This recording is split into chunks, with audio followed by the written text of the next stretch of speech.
The sixth eruption in the Svartsengi volcanic system is so different from the others. It is started with a big bang, and we have several views of that.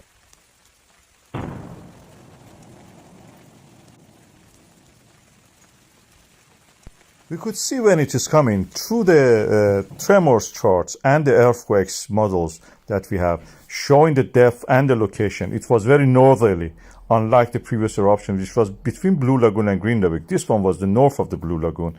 It has spread slightly to the south, but then that pathway was closed, the fissure closed, and then moved toward the north. And this is where it is erupting at the moment.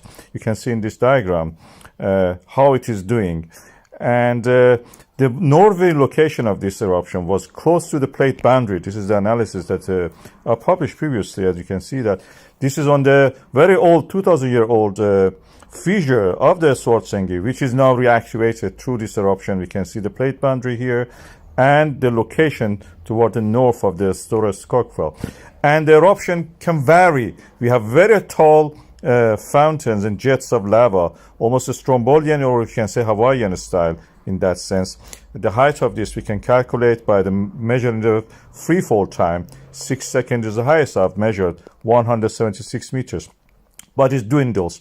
It shows that the conduit is getting closed or open, narrowed down or opened up. When the magma comes, when the lava comes, it can erode actually the conduit.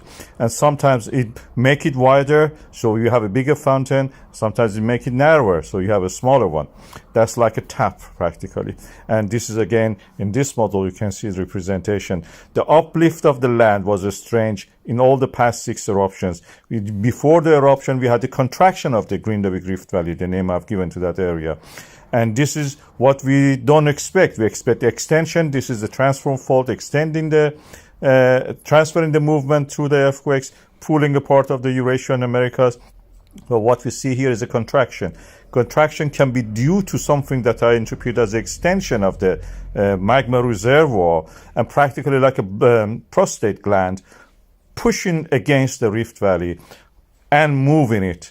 Prostate gland, you know that it can actually block the urinary tract, and this bladder-like magma reservoir acts in a similar way. This is my interpretation of this, and it seems that contraction that we are seeing and is getting narrow, the narrowing down of the Rift Valley is due to this effect. When the eruption happens, it goes back to normal.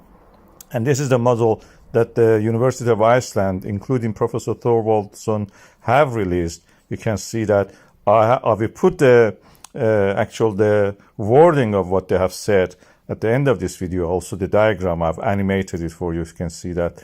I've also corrected the E1 is written against C on that one. I corrected it for you.